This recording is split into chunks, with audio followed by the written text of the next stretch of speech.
Andy Nowicki, altrightnovelist.com. A little while ago, several months ago actually, I did a spate of videos that were related to the so-called Mandela effect. Now, I know that this is a subject that is divisive, let's say, because there are people out there who believe that even talking about this at all, even mentioning the Mandela effect, even giving it any kind of attention, that I'm just destroying my credibility. I know there are people out there who have that perspective. And all I would say to people like that is, I'm not approaching this idea or phenomenon, whether it's real or illusory, I'm not approaching it as in a credulous way. I'm not saying, of course, it's true. Of course, it corresponds to reality in that sense. That's true in that sense.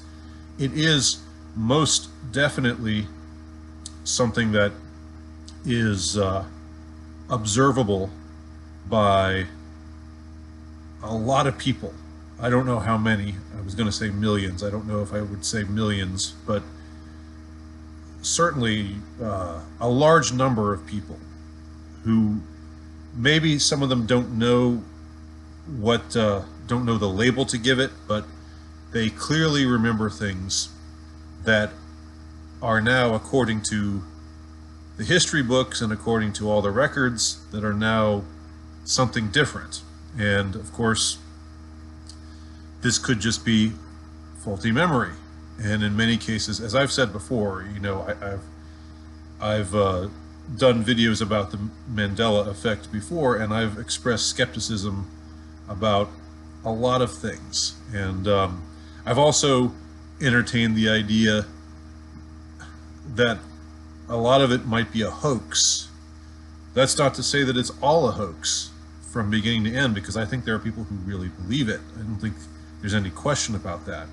But I do think that there are certain things that get perpetrated as if they were some wild inconsistency between what they remember and what actually happened, and it turns out that they're just basically running a scam for their own entertainment.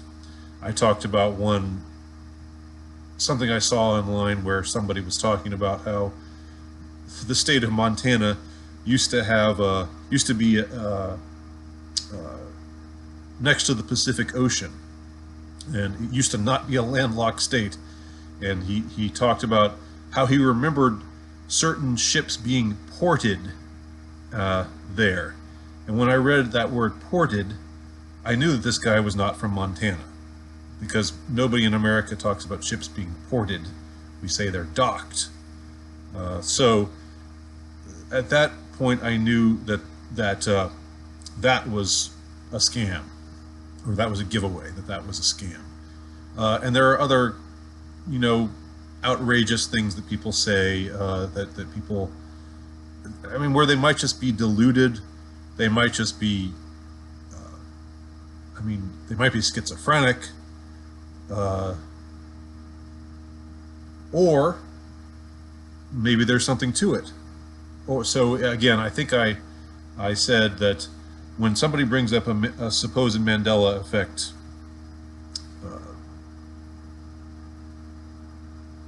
event, it's either delusion, hoax, or it does correspond to reality in some weird way that we don't understand.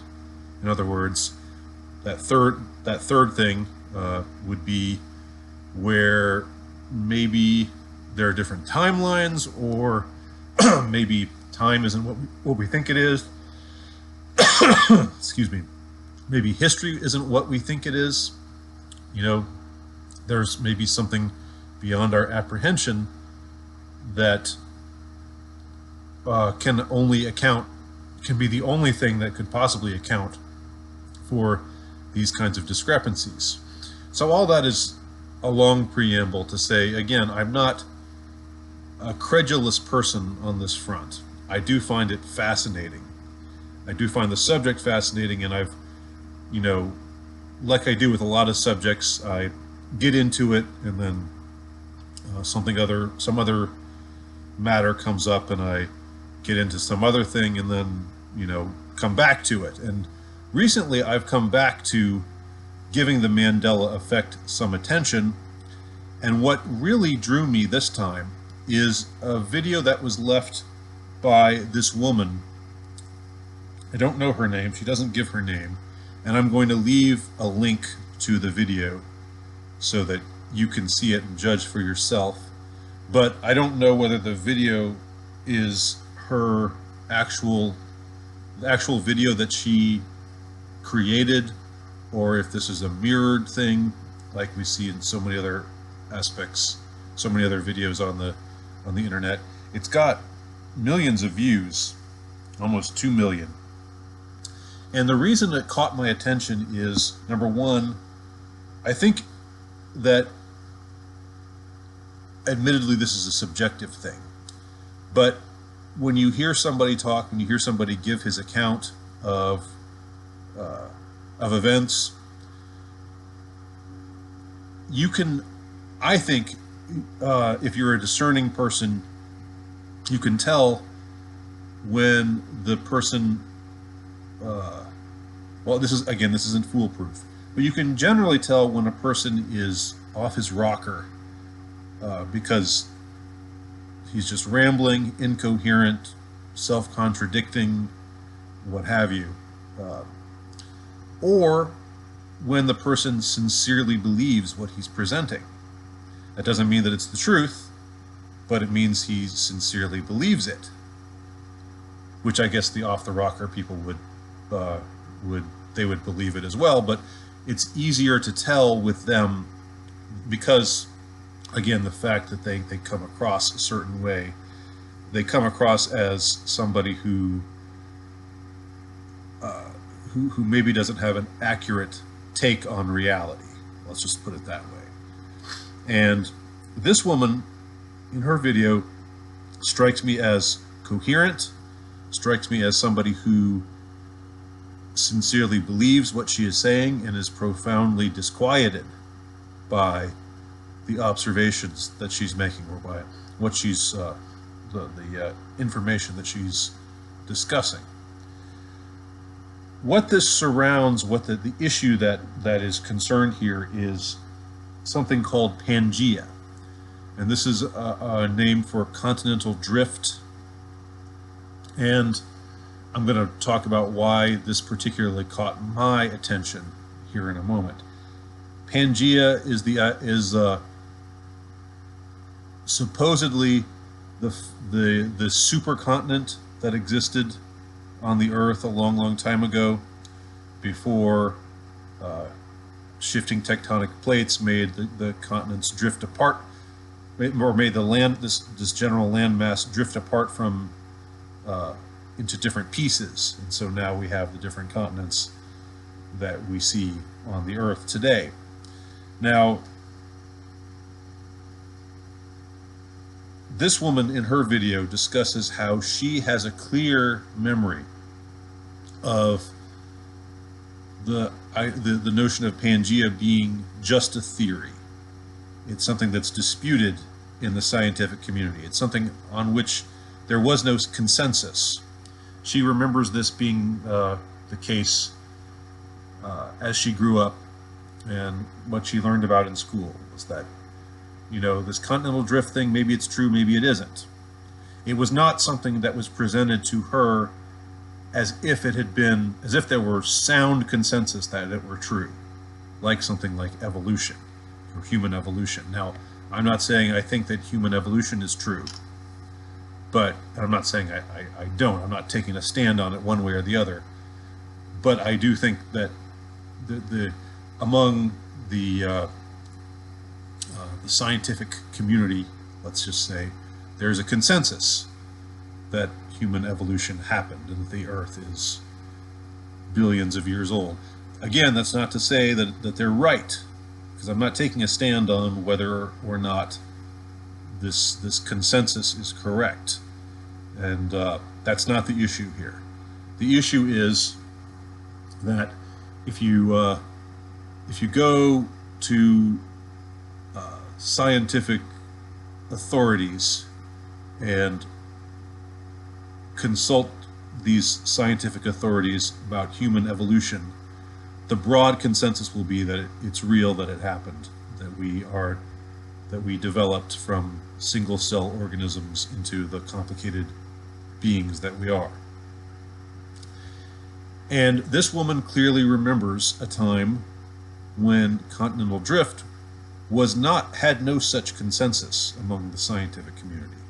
She remembers a time when continental drift was merely a theory. Some believed it, some thought it was possible, some rejected it. And now, apparently, it's just like human evolution. It's something that is,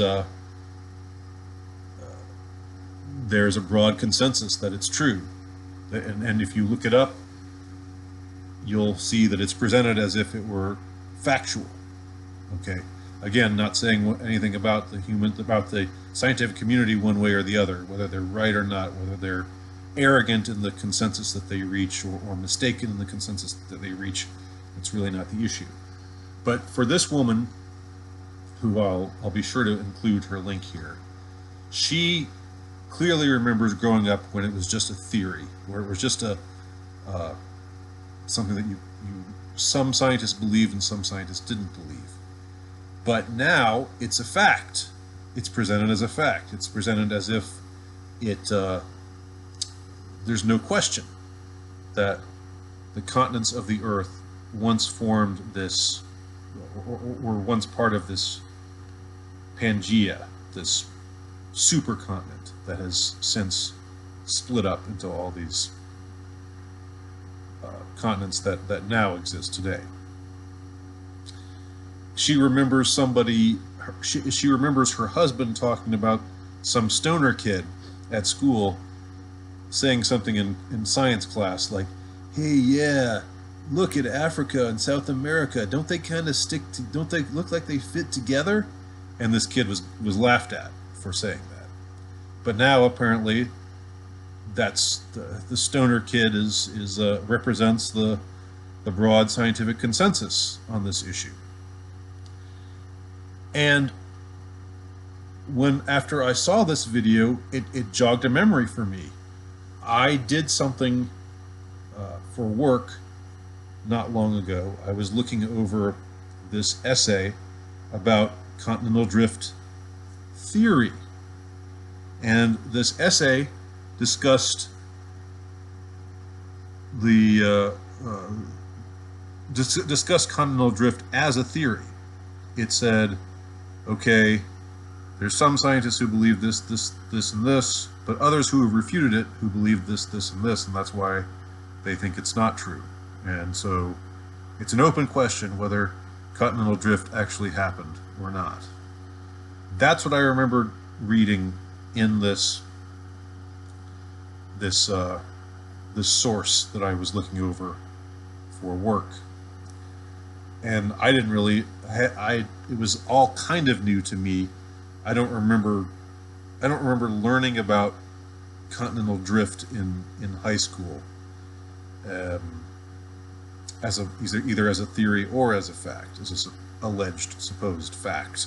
So this is all interesting to me to read it this way. And then after I saw this woman's video, I thought I would check. So I hit Pangea, typed it in, and went to a search engine, and not Google, because Google sucks, but I went to a search engine and looked it up, and all of the mainstream sources were saying Pangea is factual. It is historical. There was once a supercontinent on the Earth that is, now known as Pangea. And then there was continental drift. It happened. There was none of this, well, it might have happened or it might not have happened. Like I was reading in this source, which was, by the way, not an old source. It was I think, close to contemporary source.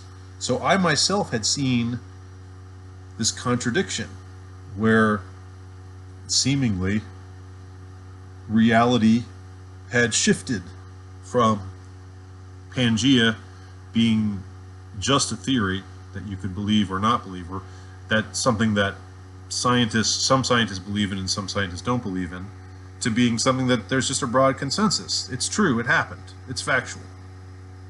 And it's like, where did this transition come from? Where did it happen?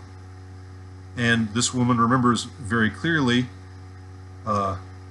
this stoner kid getting laughed at for making the observation that he made, and that her husband told this story many times, and now he doesn't remember it. He remembers he doesn't. To him, it's you know, he's always known that continental drift happened. So again, a lot depends on whether you think this woman is credible or not. To me, in my admittedly subjective way, I thought she seemed credible. So that means she could be remembering things wrong, or she could be telling the truth about her memory, and her memory could actually have happened, in which case reality is shifted under her feet. And it shifted under my feet, not in such a dramatic way, but it shifted for me in that I saw this one source that was seemingly quite contemporary, which said one thing, and then, you know, after seeing this video, looked up online and saw that no, that's not it at all.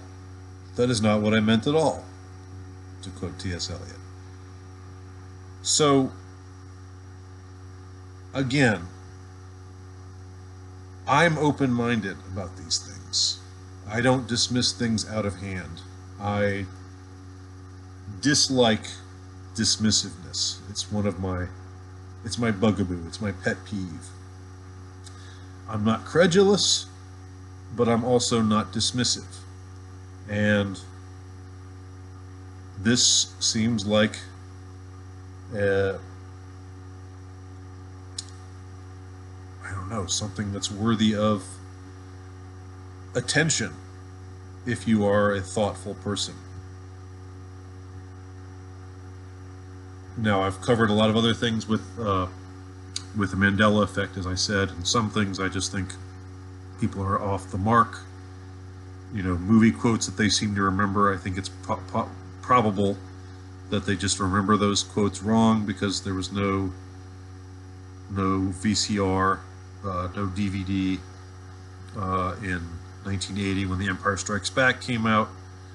So they remember Darth Vader saying, "Luke, I am your father," when it makes more sense with the flow of the dialogue for him to have said, "No, I am your father," and other things like that.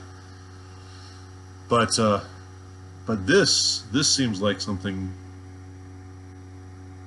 interestingly profound, that there has always been this consensus, as opposed to no, there's not a consensus, and that this would change under our feet, just like the tectonic plates. I just thought of that. Interesting parallel there. So make of it what you will. I will include that video, and be interested to hear what anybody thinks. My name's Andy Nowicki. Check out my work at altrightnovelist.com.